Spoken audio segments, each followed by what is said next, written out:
जय श्री राम। हमारा पीछे रहने का एक कारण ये भी है कि हम हमेशा दूसरों की कमाई पे ध्यान देते हैं।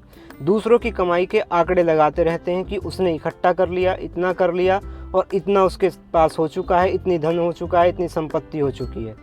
इन चीज़ों की तरफ ध्यान ना देते हुए अगर हम अपनी तरफ इतनी ही ताकत लगाएं जितना एफर्ट हम उनकी संपत्ति गिनने के लिए लगा रहे हैं, अगर उतनी ही मेहनत अगर हम अपने पीछे कर लें तो हम कामयाब हो जाएंगे।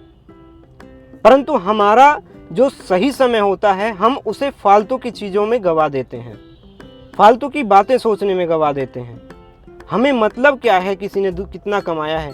अगर आप देख भी रहे हो किसने कितना कमाया है तो एक चीज़ पे बस निगाह रखनी चाहिए कि उसकी उस काम में मेहनत कितनी लगी है। अगर उसने किया है तो भले ही उसने किसी भी तरीके से किया है, परंतु दिमाग हर एक काम में लगता है। आप कुछ भी कर लेना, अगर किसी भी तरीके से अगर किसी के पास है, अगर वो कामयाब है तो उसके पीछे कुछ ना कुछ उसकी दिमागी ताकत या शारीरिक ताकत जरूर लगी होगी। उस तरफ हमारा बिल्कुल भी ध्यान नहीं होता, हम केवल उसके आंकड़े लगाने में लगे रहते हैं। अगर बराबरी करनी है तो हमेशा किसी की मेहनत की करनी चाहिए कि उसने मेहनत कितनी की है जीवन में, जो इस मुकाम पे वो पहुंचा है। तो इसलिए हमें हमेशा अपना सही समय सही चीज़ों में गंवाना चाहिए, ना कि सही समय फालतू की चीज़ें में और गलत में गंवाना चाहिए।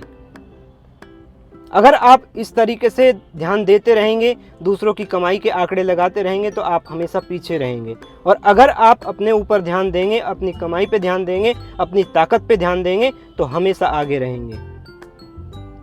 इसलिए हमें हमेशा अपने ऊपर ध्यान देना चाहिए। हिंदुस्तान एक ऐसा देश है जिसमें सबसे ज़्यादा अपॉर्चुनिटी है। यहाँ पे मौके बहुत मिलते हैं, परंतु उन मौक़ों को हम गवा देते हैं।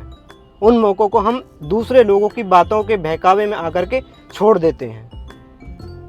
किस तरह से, जब वो कहते हैं आकर के कि तुम इसे नहीं कर पाओगे, वहीं से हमारा मुकाम शुरू होता है। वहीं से हमें ताकत लगानी चाहिए और वहीं पे हमें काम करना चाहिए। उस चुनौती को तुम्हें स्वीकार करना चाहिए कि अब मैं इस काम को ज़रूर करूँगा जिसको कह दिया है तुमने, तुम नहीं कर पाओगे।